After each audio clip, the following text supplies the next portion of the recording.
Eyvind Earl was a very hard worker, very quiet. He was very conscious of his, I don't know what it was some illness or something he had that paralyzed one side of his face. Earl had polio as a young man. It killed his brother in the very same year that he had the disease. Some of the people used to call him the angry man, because he would never smile. And never bothered to find out or get close enough to know the man.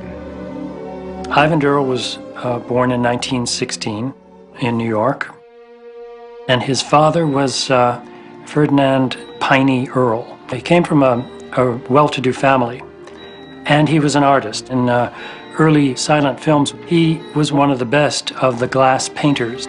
You didn't have to go on location. You would put a piece of glass up in front of, say, a doorway with actors working there, and then you would paint whatever it was around it. The problem was that he had a temper, Eyvind Earl's father did, and he alienated just about everybody he worked with. Eyvind Earl tells a tragic story about his childhood when his father, who was divorced from his mother, had permission to take the boy on a trip. And it turned out that that trip was not at all what he had promised Earl's mother. He took him to Mexico City, and he said to him on the train, "You're going to draw or paint a picture each day. You're going to read 50 pages of a book." And so he had to do that. For 3 years, he took him to all of the capitals of Europe. He was abused physically, and yet he had to paint alongside of his father every day during this insane episode in his life. And after 3 years, he escaped and then found his way back to California to his mother. When he finally escaped, he told his mother, "I don't ever want to paint again." But then he found he really had a talent for this, and during the Depression, he could make a living doing paintings. And he was a practicing artist before he came to Disney.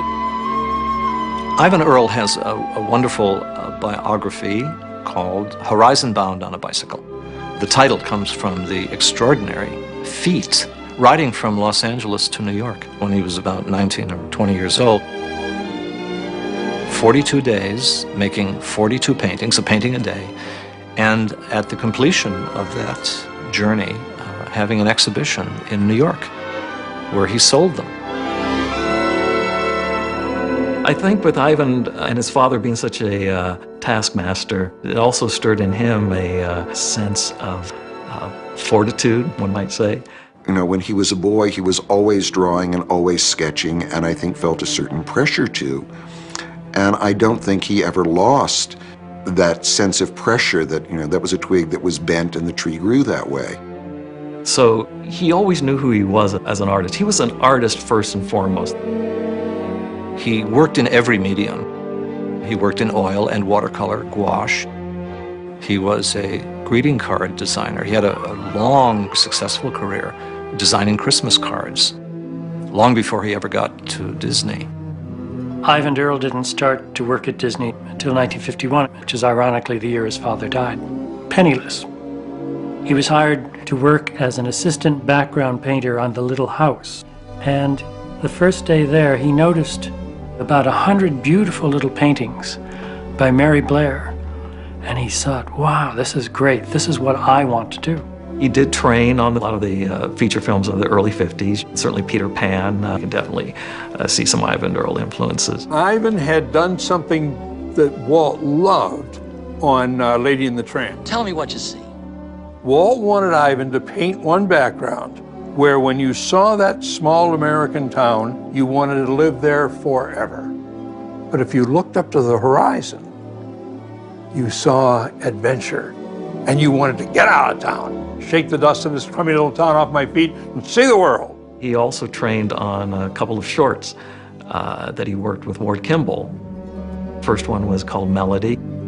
The second one is Toot Whistle Plunk Boom, which won the Academy Award for Best Animated Short Subject. And they are even viewed today brilliant, brilliant, brilliant pieces. So he advanced very quickly, and he was considered a talent, an up-and-coming talent. Walt liked what Eyvind was doing, and I can understand why Walt might have said, oh, wow, that's going to be so different from anything we've ever done before. Eyvind Earl was a brilliant artist. We were all in awe of his talent, and we were all kids. Now, on occasion, we would sneak upstairs during lunch hour to have a look at the backgrounds. It was in a wing called The Wing, and that's where all of the gods were, and that's where they created the picture and everything. And we would try and go there when no one would notice and look at all that.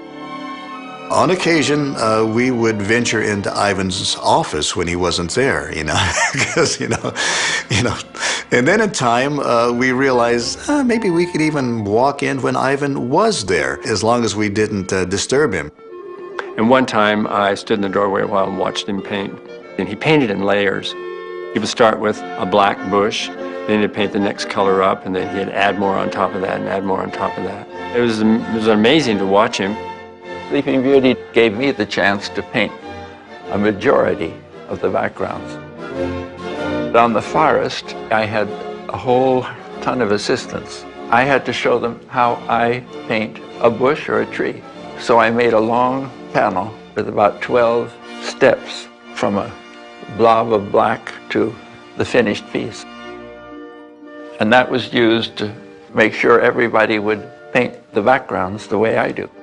I remember reading somewhere that Eyvind Earl claimed that he either painted or at least touched every single background in the film. He did probably all the keys to Sleeping Beauty, which is phenomenal. Not only did he do a myriad of thumbnails, but he did all the key paintings. And for such elaborate backgrounds, that is an incredible feat. He was very prolific, not only at the studio, but outside of the studio.